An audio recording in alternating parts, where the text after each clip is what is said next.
Assalamualaikum warahmatullahi wabarakatuh. Izin memperkenalkan diri, nama saya Hilwa Taskia dengan NPM 22411-090 dari manajemen 22A. Di sini saya akan menjelaskan tentang materi manajemen keuangan yang 7, yaitu manajemen piutang.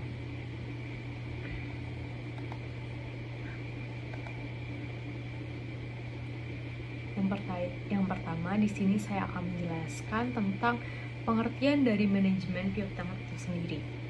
Nah, piutang, kita harus mengetahui dulu apa sih piutang. Piutang itu dulu, baru kita akan mengerti tentang manajemen piutang. Jadi yang pertama kita akan menjelaskan tentang piutang. Nah, piutang itu merupakan tagihan pada pihak lain di masa yang akan datang karena terjadinya transaksi di masa lalu. Nah, piutang juga dapat diartikan sebagai tagihan kepada perseorangan atau badan yang timbul dari penjualan barang atau jasa secara kredit. Nah, penjualan kredit ini tidak segera menghasilkan penerimaan kas. Akan tetapi, dari penjualan kredit ini menimbulkan piutang langganan, dan barulah kemudian pada hari jatuhnya terjadi aliran kas masuk ini atau cash inflow yang berasal dari pengumpulan piutang itu. Kemudian di sini terdapat bagian-bagian dari piutang. Nah, secara umum piutang ini diklasifikasikan menjadi beberapa, yaitu menjadi 3.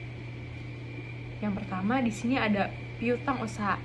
Nah, piutang usaha ini merupakan transaksi paling umum yang menciptakan piutang.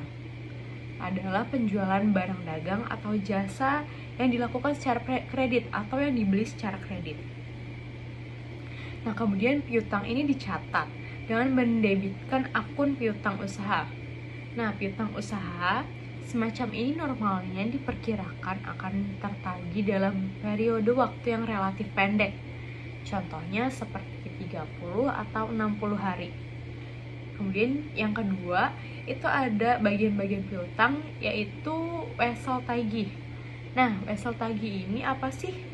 Wesel tagih ini tuh merupakan jumlah yang terutang bagi pelanggan di saat perusahaan telah menertibkan surat utang formal. Sepanjang wesel tagih diperkirakan akan tertagih dalam setahun, maka diklasifikasikan dalam neraca sebagai aktiva lancar. Nah, wesel tagih ini biasanya digunakan untuk periode kredit lebih lama atau lebih dari 60 hari. Misalnya 3 bulan, 4 bulan, ataupun seterusnya. Pokoknya dia lebih dari 60 hari, lebih dari 2 bulan ya. Kemudian ada yang ketiga, itu ada piutang lain-lain. Nah, piutang lain-lain ini biasanya disajikan secara terpisah ya. Misal terpisah dari dalam neraca. Nah, jika piutang ini diharapkan akan tertagih dalam 1 tahun, maka piutang tersebut diklasifikasikan sebagai aktiva lancar. Jika penagihannya lebih dari 1 tahun, maka aktiva ini diklasifikasikan sebagai aktiva tidak lancar dan dilaporkan dengan judul investasi. Piutang lainnya meliputi apa aja sih? Nah, piutang lainnya ini meliputi ada banyak ya. Contohnya ada piutang bunga, piutang pajak, kemudian piutang dari pejabat atau karyawan perusahaan. Kemudian di sini ada faktor-faktor yang mempengaruhi piutang. Nah, faktor-faktor ini menurut satu tokoh, yaitu menurut Trianto pada tahun 2001. Faktor ini mempengaruhi besar kecilnya investasi dalam piutang. Itu ada 5 faktor yang dikemukakan oleh Rianto ini. Yang pertama itu ada volume penjualan kredit. Maksud dari volume penjualan kredit ini yaitu semakin besar proporsi penjualan kredit dari keseluruhan penjualan memperbesar jumlah investasi dalam piutang. Dengan begitu, makin besar volume penjualan kredit setiap tahunnya, berarti bahwa perusahaan itu harus menyediakan investasi yang lebih besar lagi dalam piutang. Kemudian yang kedua, faktornya itu ada syarat pembayaran penjualan kredit. Nah, dari syarat pembayaran penjualan kredit ini dapat bersifat ketat atau lunak. Apabila perusahaan menetapkan syarat pembayaran yang ketat, berarti bahwa perusahaan lebih mengutamakan keselamatan kreditnya. Jadi perusahaan itu dia tuh lebih mengutamakan keselamatan dari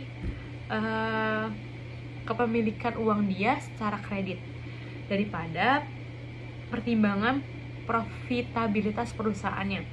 Jadi lebih penting keselamatan kreditnya nih daripada pertimbangan profitabilitasnya. Yang ketiga itu ada ketentuan tentang pembatasan piutang. Nah, maksudnya perusahaan ini dapat menjalankan kebijakan dalam mengumpulkan piutang secara aktif maupun pasif. Perusahaan yang menjalankan kebijakan ini secara aktif mempunyai pengeluaran yang lebih besar untuk membiayai kegiatan pengumpulan piutang tersebut dibandingkan perusahaan yang menjalankan secara pasif. Yang kelima, itu ada kebiasaan membayar dari para pelanggan. Nah, sebagian dari pelanggan yang mempunyai kebiasaan untuk membayar dengan menggunakan kesempatan mendapatkan cash diskon, dan ada sebagian pelanggan yang tidak menggunakan kesempatan ini. Jadi, maksudnya tuh, jadi kalau ada pelanggan yang bayar itu biasanya dikasih secara cash, mendapatkan cash diskon. Tapi banyak juga pelanggan yang tidak menggunakan kesempatan yang diberikan perusahaan ini. Jadi mereka banyak tidak dapat cash diskon ya. Nah, perbedaan cara pembayaran ini tergantung kepada cara penilaian terhadap dana yang lebih menguntungkan antara kedua alternatif tersebut.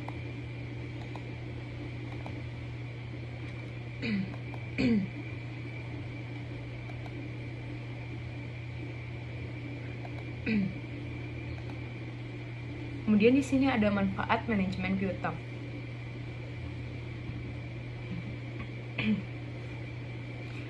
Manfaatnya itu ada 3.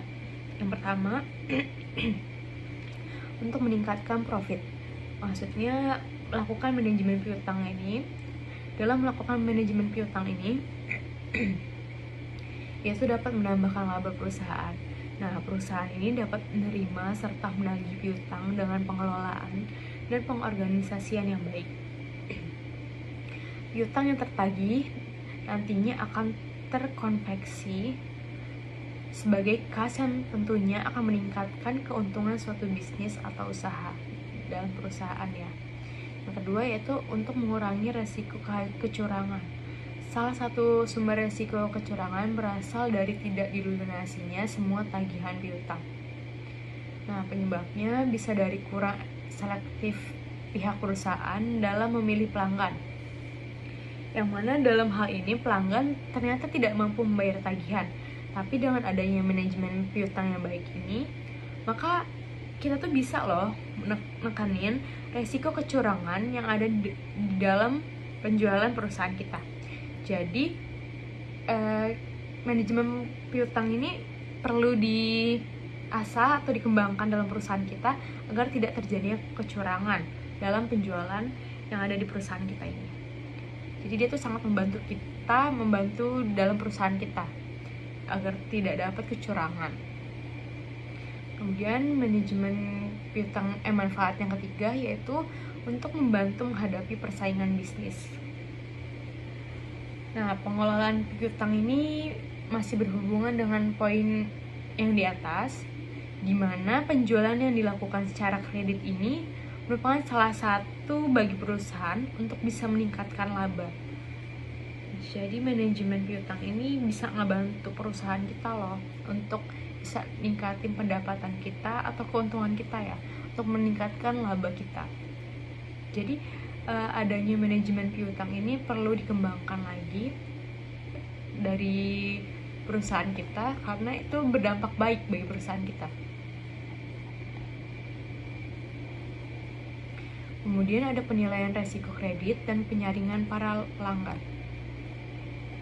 Di sini saya akan menjelaskan tentang resiko kredit itu apa sih. Nah, resiko kredit itu merupakan resiko yang mengalami tidak terbayarnya kredit yang telah diberikan kepada pelanggan dan sebelum perusahaan memutuskan untuk menyetujui permintaan atau menambahkan kredit oleh para pelanggan, maka perusahaan perlu mengadakan evaluasi resiko kredit dari para pelanggannya.